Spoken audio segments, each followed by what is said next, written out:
बांगलादेशमध्ये आरक्षणाच्या नावाखाली जे एक आंदोलन सुरू झालं होतं, आज त्या आंदोलनाने हिंदूंना टार्गेट करण्याचा दिशा घेतलेली आहे आणि याच्यातूनच हिंदूंवरती वेगवेगळ्या प्रकारचे अत्याचार तिथे मोठ्या प्रमाणात होत आहे। हिंदूंना अक्षरशः घरामध्ये राहणं मुश्किल झालेलं आहे।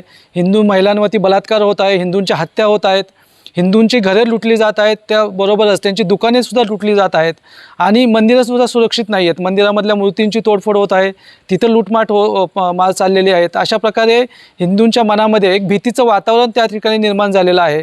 भलेही बांगलादेश जे सैन्यदल आहे त्यांनी सांगितलेलं आहे की आम्ही हिंदूंच्या सुरक्षिततेची काळजी घेऊ, लेकिन तशा प्रकारे आपण त्यांच्यावरती अवलंबून न राहता आम्ही माननीय प्रधानमंत्री मोदीजींकडनं अशी मागणी करत आहोत की हे जे हिंदू तिथं अडकलेले आहेत त्यांच्या सुरक्षेच्या दृष्टिकोनातून भारत सरकारने पावलं उचलण्याची आवश्यकता आहे।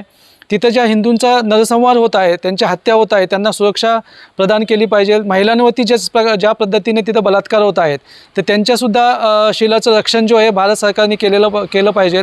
तिथली जी मंदिरं आहेत त्यांना टार्गेट केलं जात आहे, त्या मंदिरांना सुद्धा सुरक्षा पुरवली गेली पाहिजे। जे नुकसान तिथं हिंदूंचं होत आहेत तर ते नुकसान भरपाई त्यांना दिली पाहिजे आणि त्यांना सुरक्षित ठिकाणी पोचवून त्यांच्या सुरक्षेच्या दृष्टिकोनातून सुद्धा योग्यची उपाययोजना जी आहे केली पाहिजे।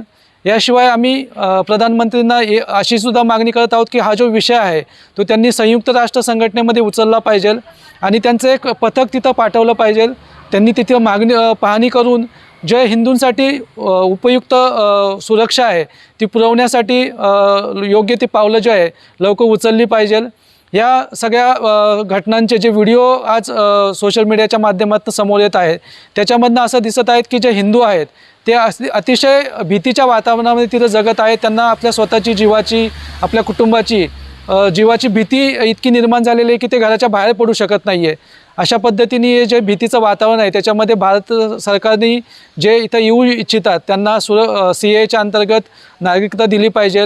याशिवाय जे 5 कोटी ह्या इथं इलिगली मायग्रंट आलेले आहेत ते सुद्धा अशी शक्यता आहे की या सगळ्या घटनांचा दुरुपयोग करून इथं सुद्धा अंतर्गत अशांती निर्माण करू शकतात। तर यासाठी सुद्धा भारत सरकारने आणि प्रत्येक हिंदूंनी सजग होण्याची आवश्यकता आहे कारण की बांगलादेशमधले हिंदू आहेत ते आज भोगत आहेत आणि हीच परिस्थिती भारतामध्ये सुद्धा येऊ शकते।